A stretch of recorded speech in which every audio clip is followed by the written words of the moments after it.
Hi, everyone. Thanks for joining us. We have two terrific poets with us today, Elinor Nauen and Edwin Torres. Elinor will read first and then Edwin. Elinor Nauen was born and raised in South Dakota and has lived in Manhattan's East Village for many years after stints in Michigan, Maryland, Colorado, Maine, and the Carolinas. She writes frequently about baseball, cars and driving and place, and maintains a 6-day-a-week blog as a challenge to finish something every day. She studies Norwegian and strict traditional Japanese karate and is trying to learn to yodel. Her books include Cars and Other Poems, American Guys, So Late into the Night, My Marriage A to Z, A Big City Romance. Now That I Know Where I'm Going, and as editor, Ladies, Start Your Engines, Women Writers on Cars and the Road, and Diamonds Are a Girl's Best Friend, Women Writers on Baseball. A chapbook is forthcoming this summer from Sub Press. Here's a wonderful poet, Elinor Nauen.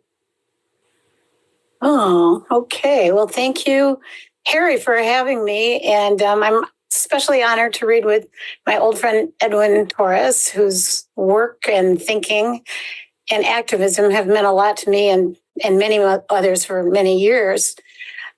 So as I was thinking about this reading, I invited a lot of people from around the world who, of course, aren't able to often see me read. And a lot of family and friends from back home are, including my junior high school English teacher, are planning to be on today. So I'm kind of reading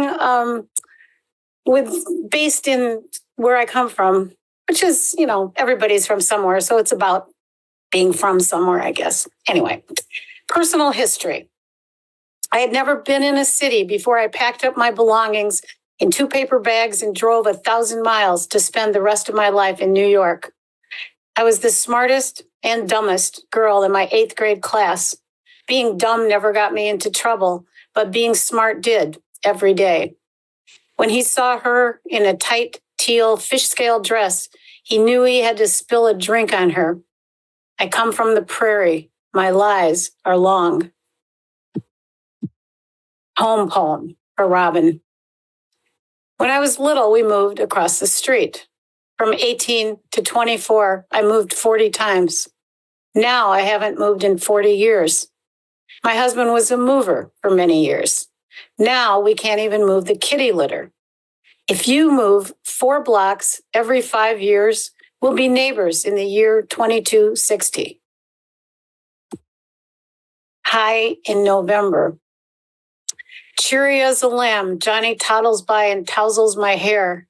And I'm back in my first months in New York, my empty apartment, now with so much art and books and breathing. The light fixture I thought was a gas outlet. Scared to touch it, I didn't see my walls for years. One 4th of July, Brody sat on the middle part of an aqua sectional couch, the only piece I had, grilling over his shoulder on the fire escape in the hibachi he'd brought. Later, I pushed that couch out the window.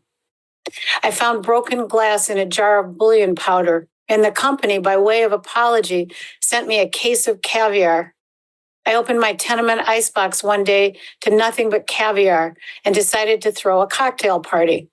I bought a blender and made a drink of honeydew melon and vodka. I ate cookies with specks of salt and kissed Johnny on his way to lie down and watch something that makes him laugh.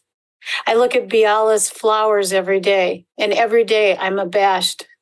Just like Ollie, my 40 years older boyfriend, who I loved so much, I managed to get old being the same old fucked up me.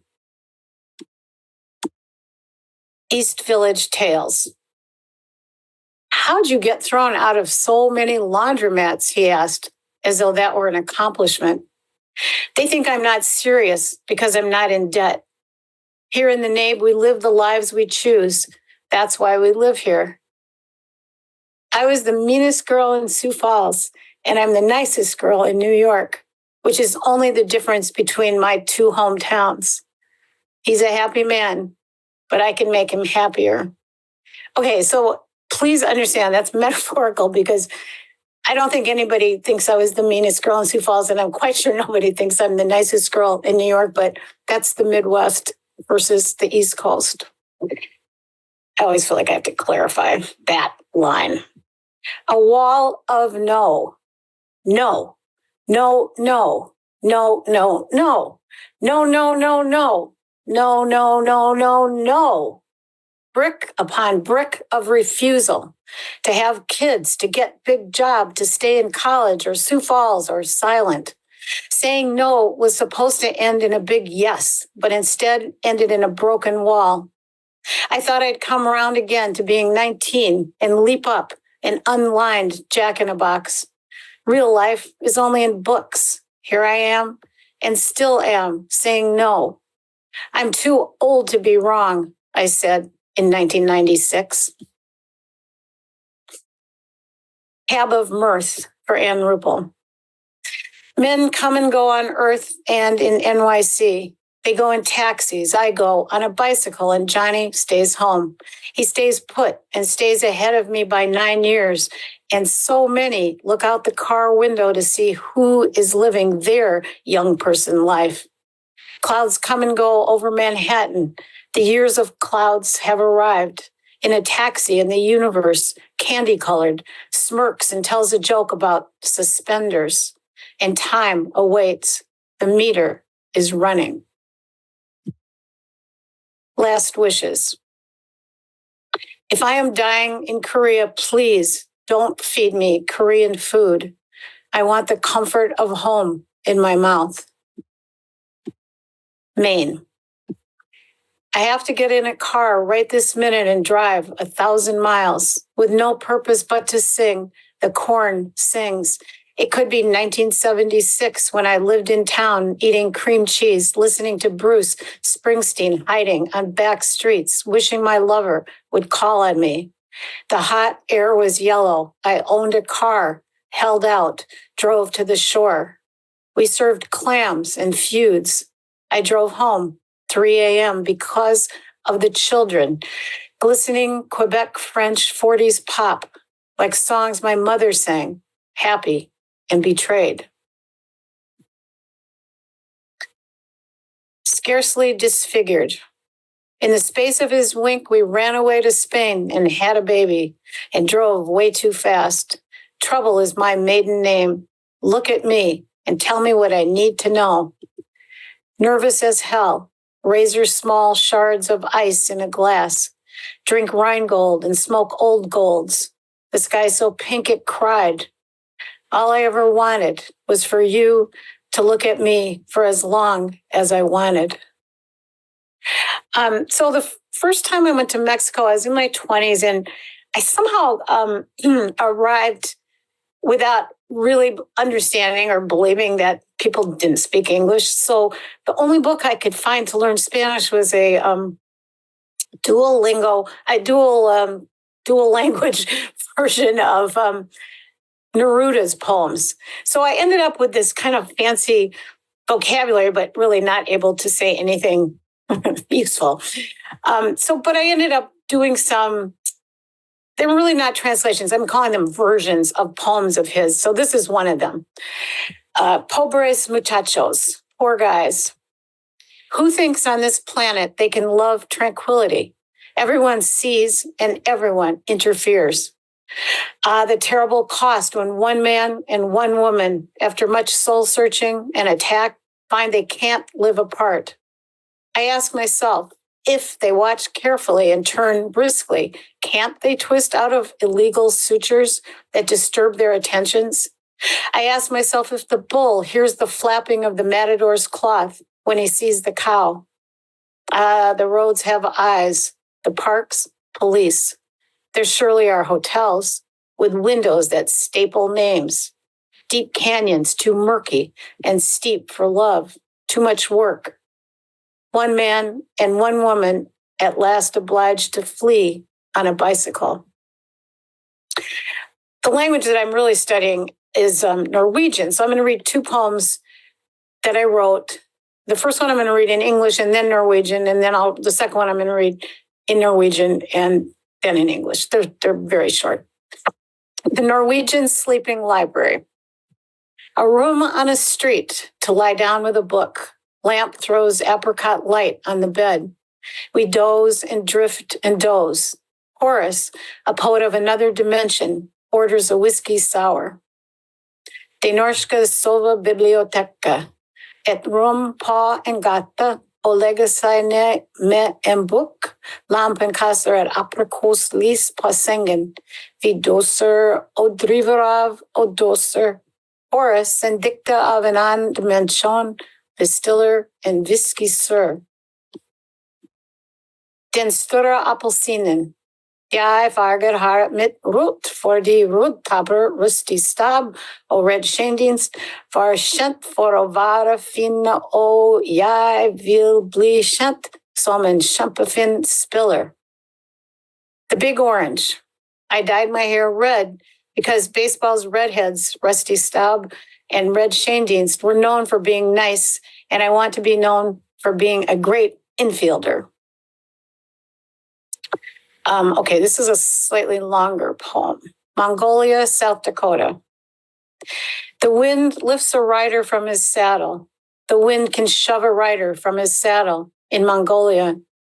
Ah, but summer, when the wind-scorched prairie is green to the border in Dakota. Oh, these lands of little water with thin streams that don't reach the sea but die away on the plains in Dakota. Oh, my man with cat-like eyes of fire and your voice like thunder, hands like bear paws in Mongolia that can snap a man in two like an arrow.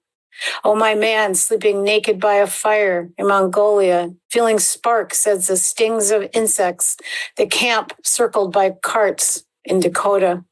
An eternal blue sky lifts off the field. The 70-tongued larks rise at a silver dollar dawn in Dakota.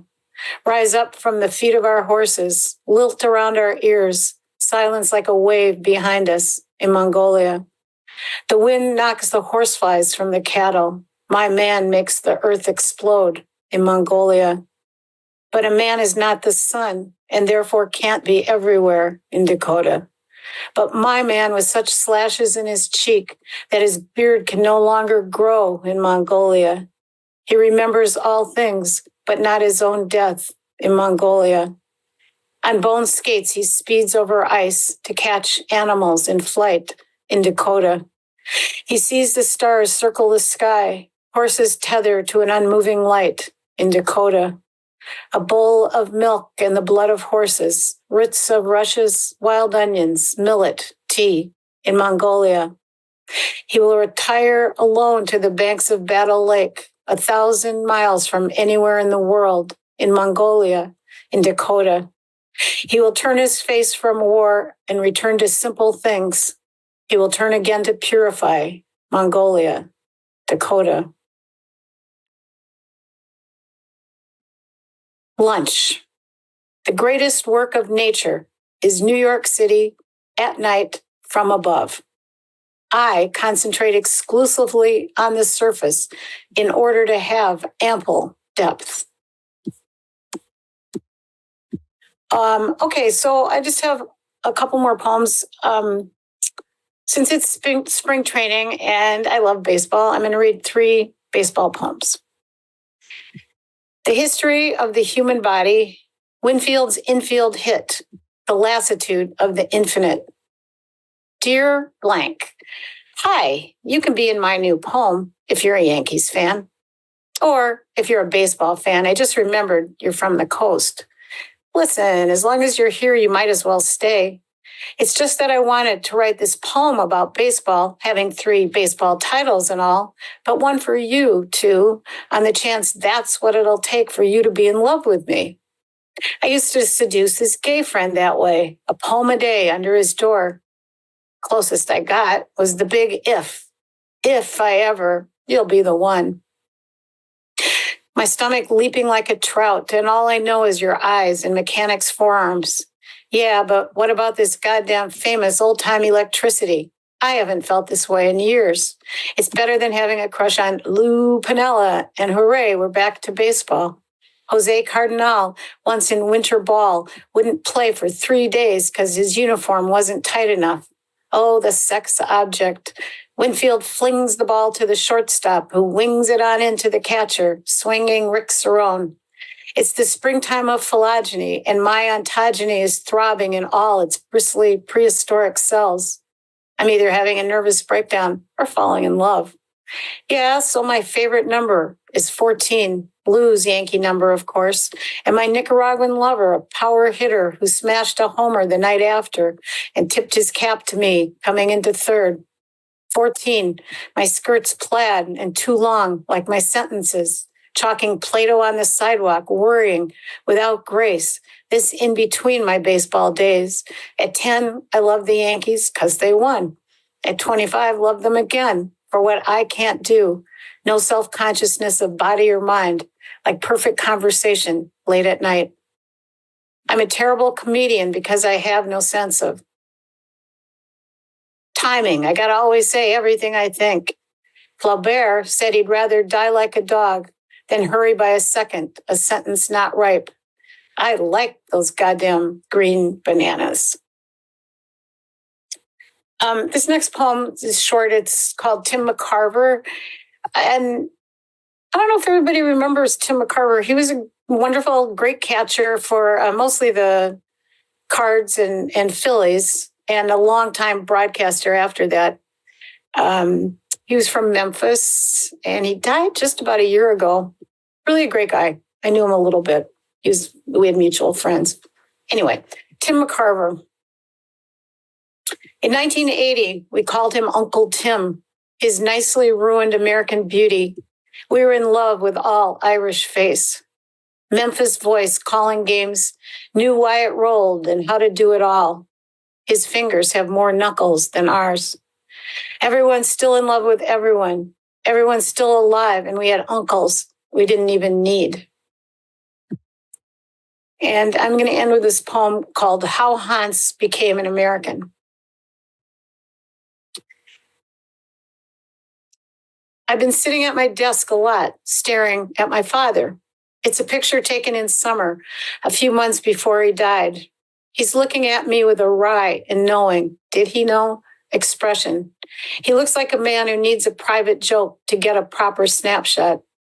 He's looking straight at me, even as I sit in a cold May, a little too tired, the Yanks getting beat 4-1 in the fifth by Oakland out on the coast, a lackluster, they'll never catch up game.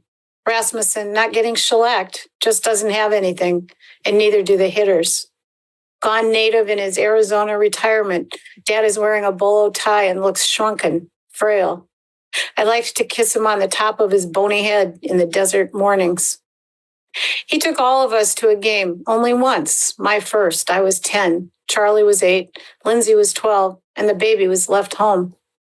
We drove all the way from South Dakota up to Minneapolis to see the Twins play the Yankees, my team. Daddy was a refugee from Nazi Germany, and Mom was English. They were grown-ups who'd never seen a game either.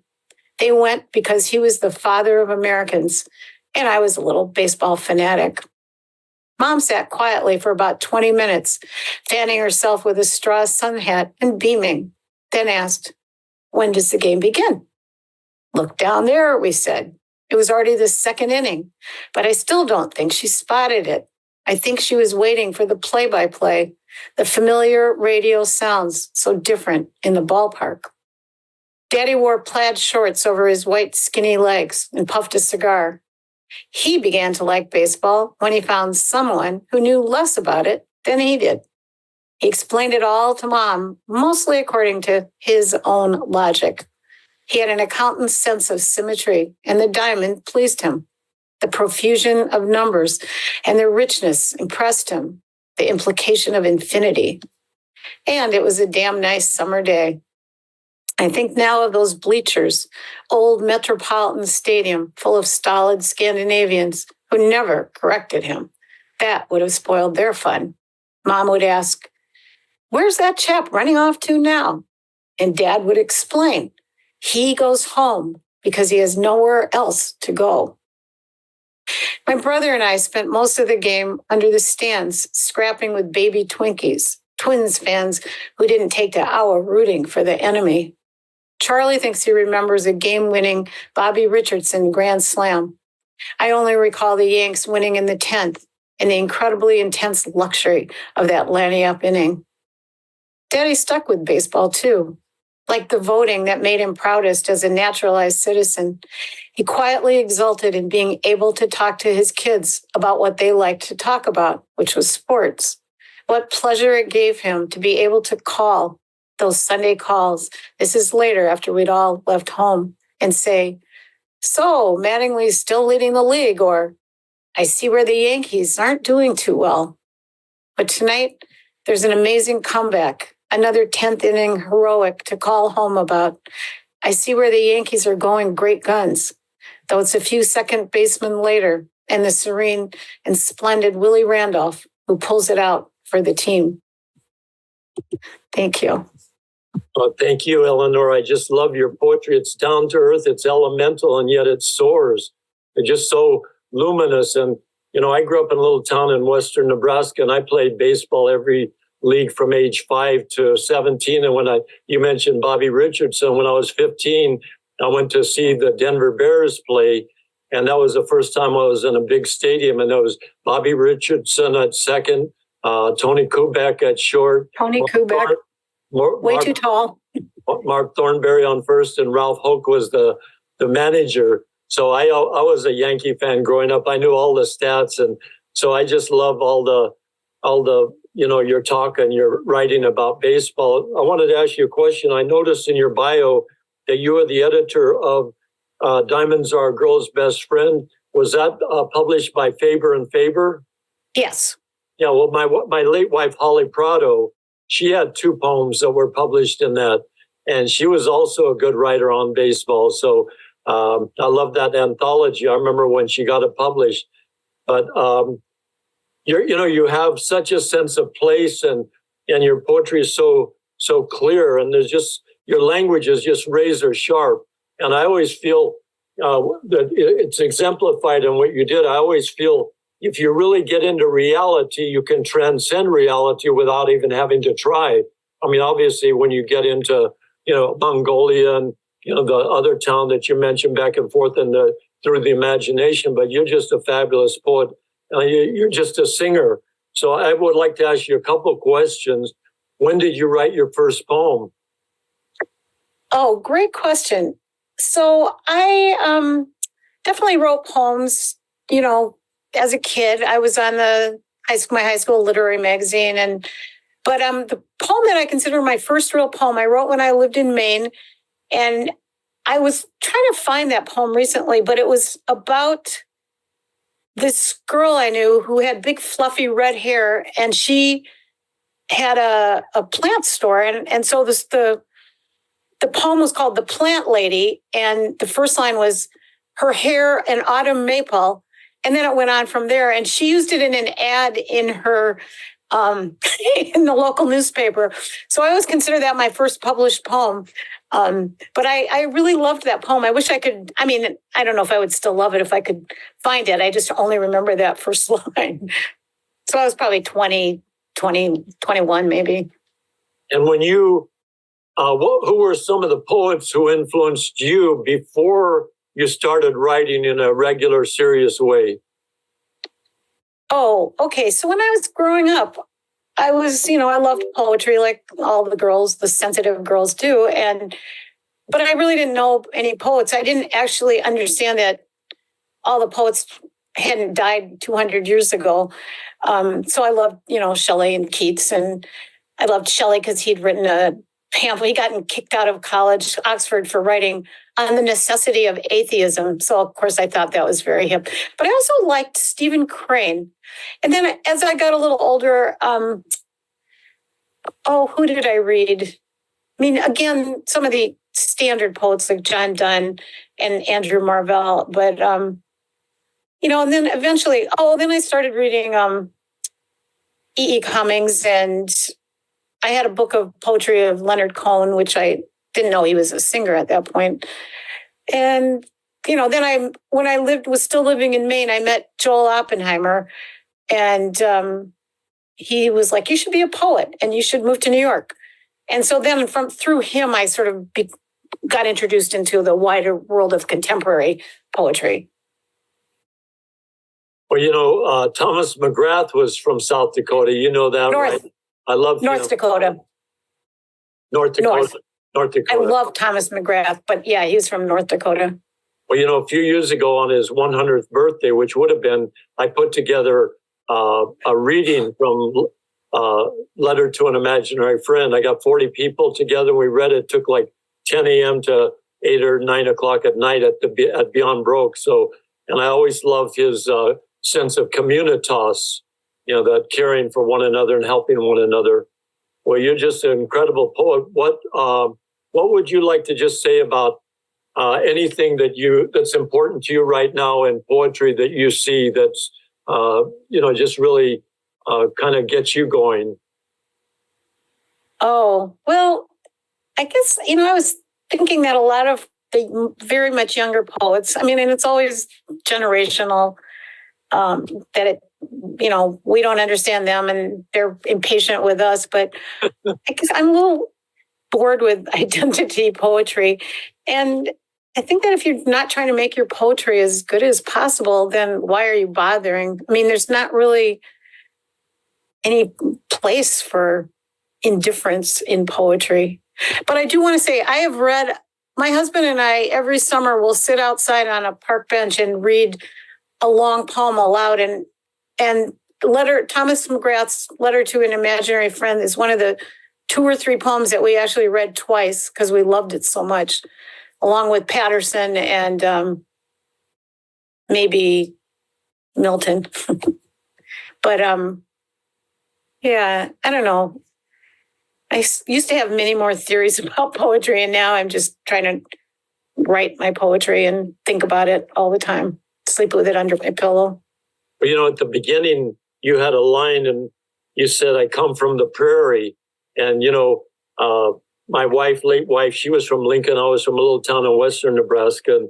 And one of her cousins was talking about the people who grew up in the Midwest. And she said, all we prairie girls love the ocean, so that just that, me too. I grew up there and then I went to New York. And you mentioned Joel Oppenheimer. I met him at 1966 when I did my first reading at St. Mark's Church, open reading. But I liked his too. I remember he would write in those small letters, no cap. Right. Yeah, but you're just great. And it's just such a pleasure to have you on the poetry show. I just love the way you write. You're just a singer. And so thank you very much, Elinor Nauen. Thank you, Harry. This was just so great. I couldn't have enjoyed it more. Our next poet is Edwin Torres. Edwin Torres is a New York City native and author of 15 poetry collections, including Conundrum, I Will Be Your Many-Angled Thing, from Roof Books, awarded a 2022 American Book Award, Zeterex, The Infinite Word Object, Wave Books, Ameriscopia, University of Arizona Press, and he is editor of the Body and Language, an anthology, Counterpath Press. Poetry fellowships include Arts Mid-Hudson, the Foundation for Contemporary Arts, and the DIA Foundation, and his current multidisciplinary Eco-Poetics project, Field Recordings in the Ever Shift. He teaches poetry at Columbia University and is currently living in Beacon, New York. Here's an astonishing poet, Edwin Torres. Thank you, Harry, and thank you, Elinor. Elinor and I were neighbors in the East Village for many, many years. So the East Village is in my DNA. So I actually have a selection of poems that kind of are city oriented. But anyway, I sort of tend to go straight through, and a lot of this, I'm glad to have the opportunity for that. And here we go. Thank you all for coming here. Of the many things left to say, yes, I am one. What of it? Time escapes inside me. Still, I am one, beside the world. What I bend or break in the sprawl ahead deepens the grab to unearth or bait. Excitement escapes. What of it? I choose incitement, as if the great occur kept occurring. Romantic arrangement for a wolf star. Expansive, the solo of an eonic landscape. To spark one sparkle, to speak one spark. Of natural disasters and love. I haven't the right to record what I haven't lived through. I can only write what I know. And how empty is that? And who cares? I am capturing the essence of what I live through every day. The wonder of another breath seems like a new beginning, and here at the gathering of reader, writer, and page, I am made aware that there is no matter when what's outside your grasp can slip away so easily if you don't let go first. And my love has just asked me what I want to eat, because dinner is ready, and I write that down to remind myself. And who cares besides me? And that's the point.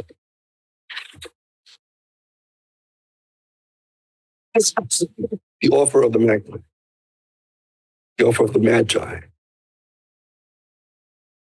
How someone else will hold and say love things to a different mouth than mine, will do the saying from, will do the holding from different arms than me. My son had his first kiss. You get it. How flesh carries flesh, my every nanosecond. How I used to hold the field in my arms, this maneuver around the temporal. You get it. Daily eye-minder.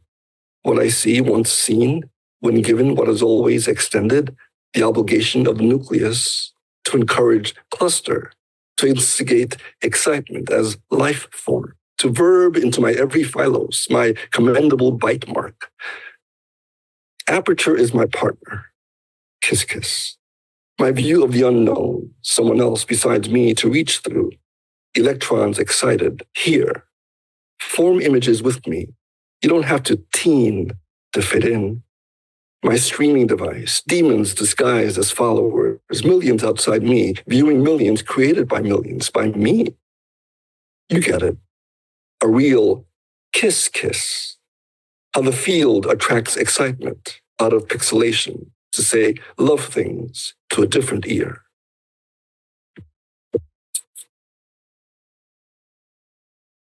All aboard. For years, I was able to fly, and no one saw. I'd be hovering, about to hit the ground, give myself an extra breath. My chest would heave, I'd hover again, higher. For years, this was common to no one but me. Over First Avenue in the East Village, heading south towards Houston. Over a campus I was giving a talk at. Over a venue I'd be performing at. My visits embellished by my ability to float through whatever city I was in, a locality of my own ability. I was airborne through a breath of no assistance. For years, I'd been around already, some people aware of me. I was a stranger to many, yet knew where I belonged. Not a newcomer, I was no longer emerging. By this point, when tired of no location, rather than subject myself to boredom, just one push from my ankles and I took flight. This was during my unattached years, before sun entered seed. My limitless power, deepened by flight. Before I could even call something before. I knew this as truth. I could fly, not in sleep. What I knew for years, this came to me just now, an image opening another. My power, no hero, just escape. An extra push. How science and fact illustrate freedom. A stolen flight released from a stolen mind.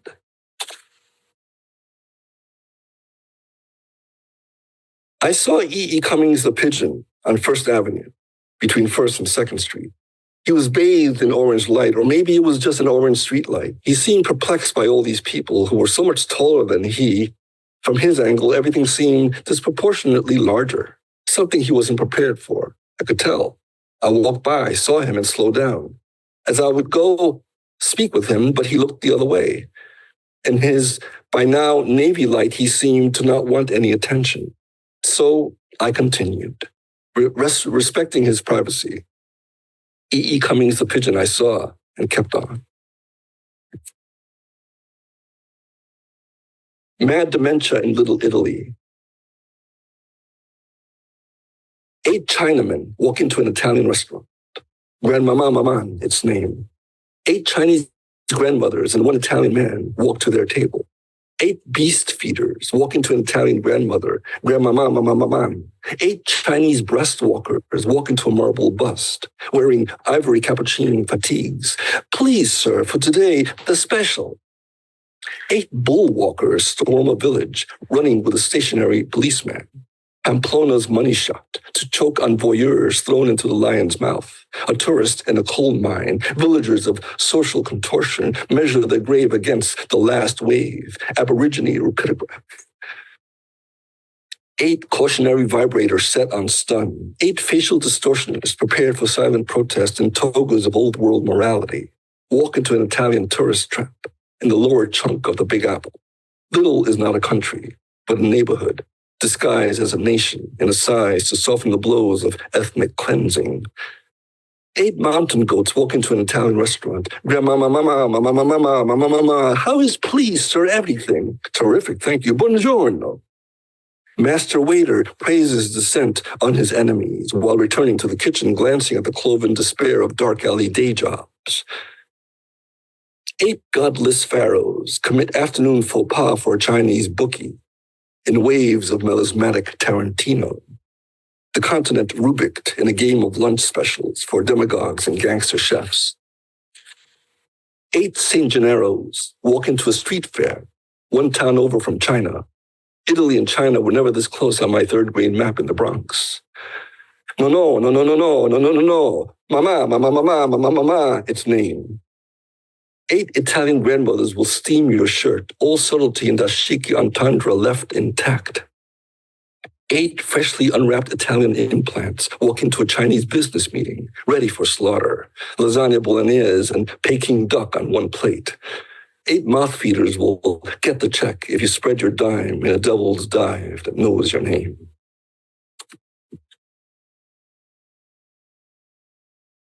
Algoritmo sublimato.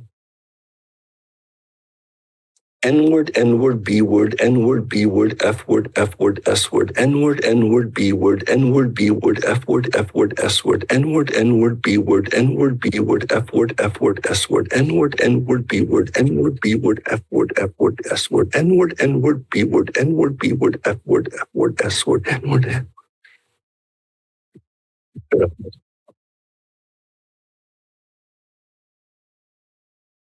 Magase, Magasa, my God to God.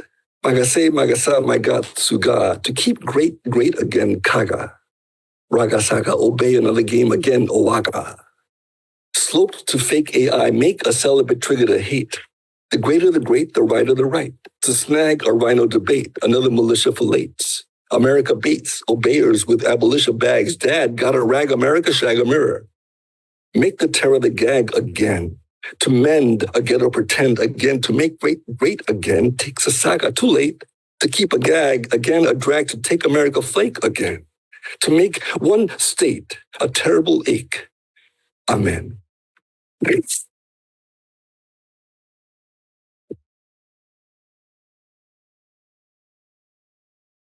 I think, let me shift a little bit here.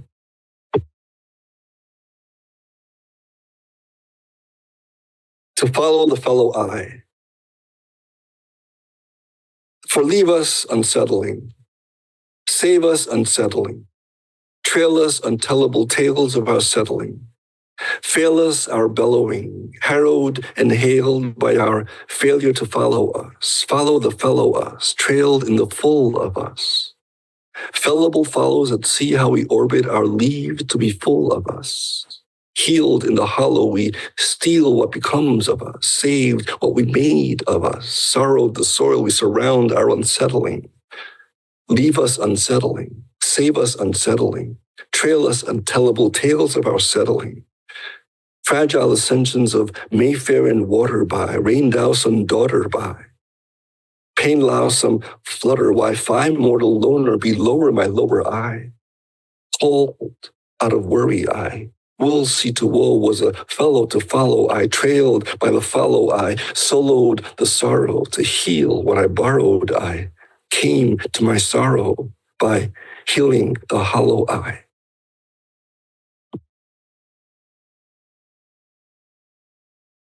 Dreamscape. As if the ending of quiet were my percussive element, my ending in quiet in this world.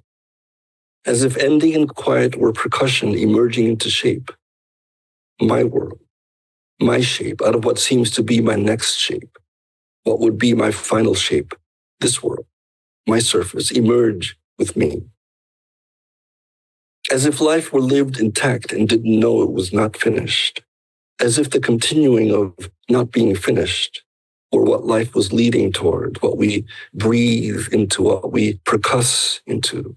As if our known next were in truth our known unknown. As if waves could mimic the cliffs we were from. As if one shoreline were enough of an edge to climb, to track where we've already been, what has always been our edge, could cover the world. As if truth were a shape we could mimic, as if truth were a mimic to climb. My percussive element of ending, of quiet, my pulse against yours, could cover the world, emerge my surface with me in the fragment of two, a third, between, the between fragment, as if a third fragment, the one between, were the breath on skin, as if a third fragment, the one between, were motion, in motion, this shoreline, always you, always in, always motion, always ending, there is time. In the fragment of soon, you are the fragment in soon, not the landing. Nothing settles. How far before soon is now? As if what we say were a fragment to climb, a truth, a shape, between us, a third shape, us. As if now, the saying of now, were a distant truth, emerge my surface, as if distance were listening to the ones that call us, could hear distance unraveling. What happens when we let in what happens? Between fragments, my edge to yours, how far from us do we keep saying what we say? My quiet percussion of saying nothing. So many fragments on one spot, so much on top of much, each of you in one fragment. Who I am between a third, on this edge, as if one spot, on one shoreline, could cover the world.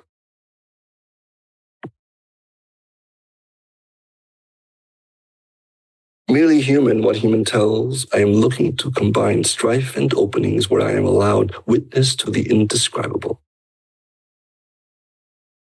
Witness am I, merely to what human tells. My steady slide to fruition, fissures my steady. In repeating gestures of incompletion, what I am looking for is glued to glide, that synesthetic pleasure of strife. In age, the ideal replaces the imagined. If there is a vortex, maybe a word. If there is one pullout of what poetry can bring, it is that always it brings. I am looking for where a moment of silence equates to reach something I can't. In that can't, everything I can.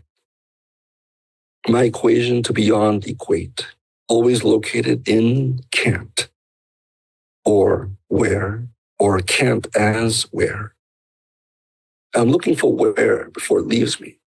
These lines of demystified opulence, where can't is everything. This is the last poem.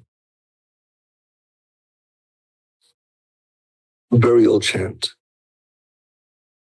Or, did you in your long life leave any wonder behind? I was 21 and 2 children in 9 years. I was 80 and 22 married years and poverty. I was 27, 1 child aged and lived 10 years my senior. I was a bad, intemperate, and very bad and reputation. I was 28 and 18 and deserted and sworn and relieved and taken. I was 10, 4, 7, and deserted. I was a child of a brown age, dependent for 2 years of the above facts. I was 36 and married and 3 childs, and 15 and 8 lived with a husband. I was employed and 24 and the youngest sick. I was coal shovel and drived a hack. 24 and a wife and pleurisy in the head and 1 child assisted by 1 town. I was 1 mile beyond hope, no years, no cause. I was want of a morning. I was man to no owner, no purchase, no freedom. I was 104, yet living all kinds of 77 on 2 tons of coal.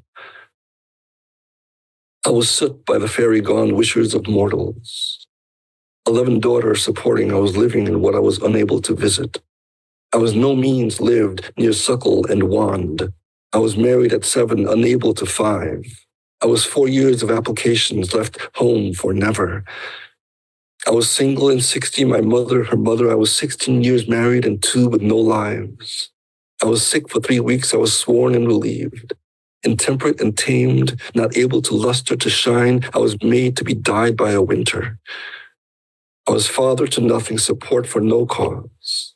I was seen to the sick for 1 year at 18, aged 5 and 9 and 31 palsies. I was color and visit and 50 removed. I was color as long as I could. I was foot frozen switch, kept from labor intemperate. Rheumatic in service, about 20, about 6, about season, about trees. I was 2 at my most about other. I was sworn and relieved. I was sworn. I was single and aged in vagrant povera. I was born, married, previously born, present, consumption. 32, about 10, took 7, the elder, 21, aged son. The other emaciated, very always in poor. I was 23 and 2 and oldest and sick. I was sick. 20 at 19, a girl lives to habit, a habit to own of her residence, her reason, her rigor, her roam. I was youngest, a father deserted by age. I was younger, a family not able to question. In the town of Montgomery, in the town of Parameter, in the town of Volition, a seafaring man. I was 20, yet 40, yet 60, yet some sort of fever, yet married at 19, not able to bed. Improvidence delivered a child on its visit, a married arrangement of slaughter and home. I was 5 without burden, of 4 meant to 3. I assisted a season, reseated to serve. I was married by 70 and 16 and 1, and of years I was lesser than, child of no soul, made to apply as a lesser than. I was want of a man made of treasures and temperate. I was previous and former and able and firm. I was taken and little, a widower's urn, a seller's resistance, a house on a lot. I was wife and 2 children and paid for some medicine last week by the river. 28 at 21, I was 4 and then 9 of 2 years and of 6, 40 years and no children. I was 12 living 3 months in toes, frozen sage. I was 55 years, 22 and a barber. Unable to labor, uncolored by daughter. I was single previously, 8 worked 4, visited 7 and found intemperate. I was 31 towns of a grandchild's demistress. I was near the creek, open to poverty's drone. I was simple and labor, and 27 on 20th, I was born of supplies.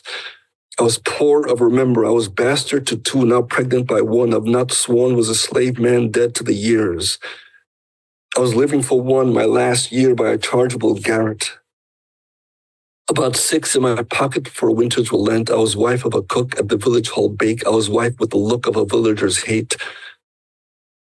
I was 20 consumption, my salvage intemperate, a widower's stroke, her summer son vagrant, of 18 months leg, of not child 45. Was a mortgage called Mr. paid interest on bond, 10 years and beg him his grandfather John, and no name was no difference for the offer gone past.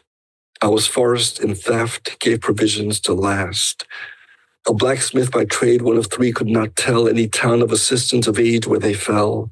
68, 19, 21 on the plains. At 14, I was sworn of a sister gone lame. To the amount of her husband, both tender and 6, not assist, owned and left him the lot, bought twice, owes about 12 on the pike. I was application and rumor. I was 47, I was 45. I was 47, I was 45. I was sick, I should think so, deranged, no account. Lately died and given no previous, I was. Before I was gone, I was good, I was bloom. I was stone, I was blood, I was gone, I was gone. I was law on page 129 at the bottom. I was many years turned by the labor I sought. I was no means of country, I was color and caught. I was long time deserted, some 3 weeks employed.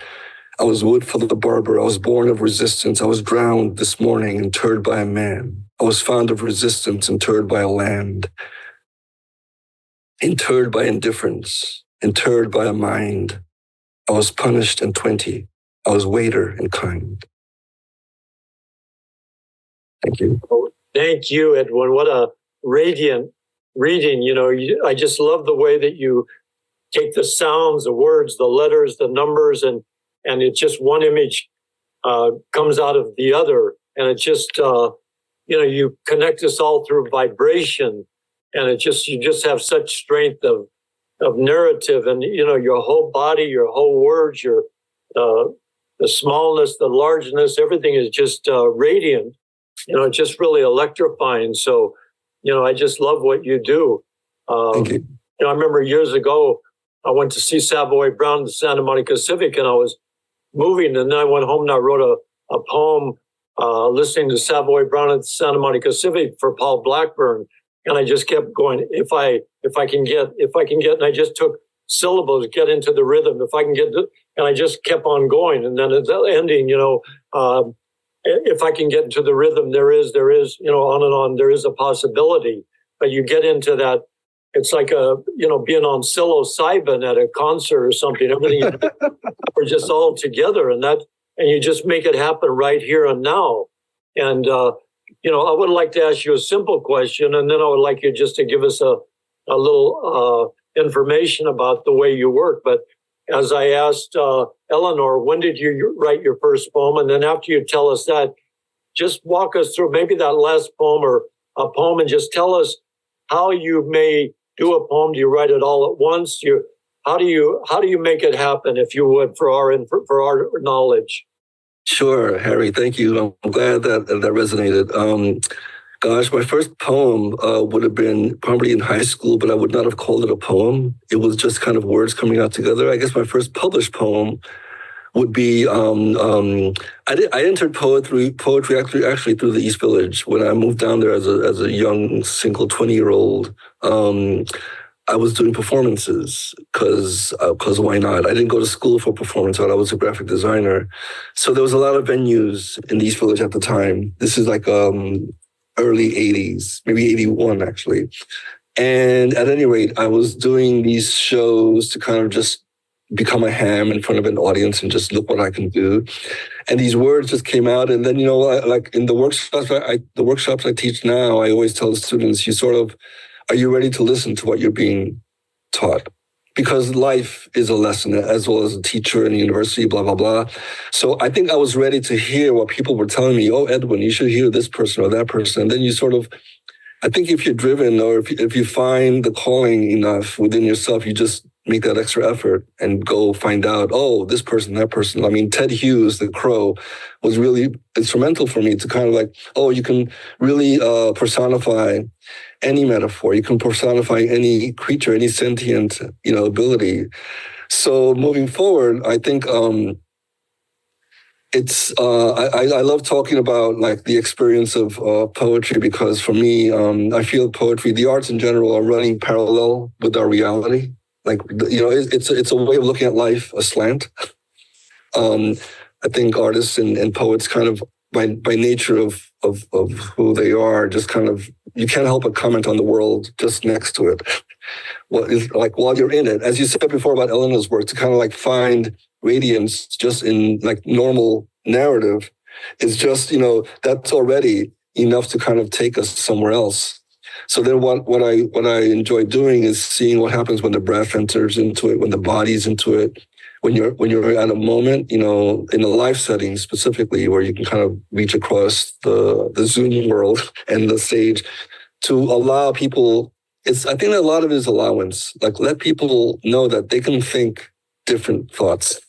They can step outside themselves and either get it or not get it, but something's happening. And so, so the last poem was written, I didn't say what it was written about before because I wanted it to be heard on its own, but it was written for Newburgh, which is which is the city across from Beacon. Newburgh has a colored cemetery that was just has just been sort of unearthed or worked on. So there's a fantastic art show in Newburgh Gallery that I wrote this poem for. And I want to write a poem that was, methodical and sort of like formulate almost like a cemetery, like to have like this repetition and this kind of mantra to it, but no names, to kind of like, to take away, like, what are we left with at the end of our lives? A number, which is like a striking reality. So the piece just kind of grew from there, and the rhythm came within itself, and there was like a bit of a seafaring chanty to it, to me, that kind of like propelled it and moved it forward. So, but the piece before that about what I call Prima-scape was actually about the Hudson River, and about actually that was written for a festival called Soon Is Now, about climate change, like how soon is now. So I wanted to address that, like, we'll take care of the climate soon. Well, when will that happen? Anyway, so there's a way to kind of inject narrative into rhythm in that way, in ways that you don't expect. So. You're incredible. I remember years ago, I saw a sign out of somebody's window and said, Miles Davis was an electrician. He goes around wiring people. And that's what you've done. You just like set us on, this we're electrified after you're reading, and just, I love it because you just bring everything, your body, the words, the syllables, the numbers and the world, right into the now. We're just right here into the word. And that's what poetry is, a great work of poetry, just exists right there. Right. And that's what you do. You're just incredible. But let me ask Elinor if she would like to come on. We have like 3 minutes left. I know you have to leave in a minute, Edwin, but if Elinor is there, why don't Elinor, what I want to tell you, Elinor, is that my wife Elizabeth was the first female in the Yankee Stadium vendors union. She worked in the summers, like in her teens, and she was the first. Oh my God. Yeah. So I'm still blown away that your son has had his first kiss, because I remember when he was this big. Yeah, I know. It's we have 2 minutes left. I know Edwin has to split. It's okay, I'm good. But why don't each one of you take a minute and say something about the other's poetry or reading, whatever you would like. It would be Elinor. Okay, well, I have to say, I'll say two things. One is I live on the block of E.E. Cummings' Pigeon, so I was totally down with that poem. Yes. That last poem was amazing, and even 10 times as much when I knew what it was about, because I was just like Harry riding with it and electrified by it. And then to hear where it came from was just, it makes total sense. I don't know. Edwin's brilliant and compelling and hypnotic, but not in a way that puts you to sleep. Hypnotic in a way that makes you like want to jump up and down and have a fit somehow, like a good kind of fit. So then thank you for that. And then are we going to go soon? Before we go, what? I'm just hopping in because I absolutely. I wanted to dance to your poetry. It puts you in this kind of zen, I feel that. It's great. But also, I think Harry hit it perfectly, Elinor, with writing about the world is writing about the world itself as it is already that's a huge act, and there's so many jewels to uncover in the everyday. So which you do beautifully. So yeah. And next to the everyday, like you were saying earlier. Yeah. Well, listen, it's 2:00. That hurts. And let me make one announcement before we say goodbye. Next Tuesday, we have two superb poets, Phoebe McAdams and Edmund Berrigan will be with us. And so thank you once again for this. It's really beyond words. It's radiant reading from Edwin Torres and Elinor Nauen. And here's our wonderful director, Jennifer Clymer. Thank you both so much. Please come back. Please, please, please. Thank you. We would love to. Wonderful. Thank you. That was great.